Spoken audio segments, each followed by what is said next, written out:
Morning! Nandito tayo ngayon sa water station natin. Dito, ayan. Rilipin muna ako kasi nagbabakwas pa ako. Habang nagbabakwas ako, nilipin ako nung dito.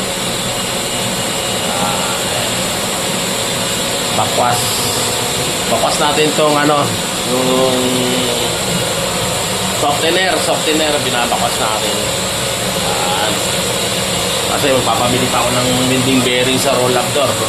Mamaya pagtapos ko dito. Bakwas muna ako para medyo malinis yung tubig natin.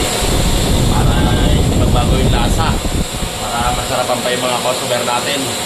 Maraming salamat sa mga solid na customer sa AJS Water Station. Maraming salamat sa pagtangkilik nyo. Thank you for watching. Yan muna ang aming update ngayon. Thank you.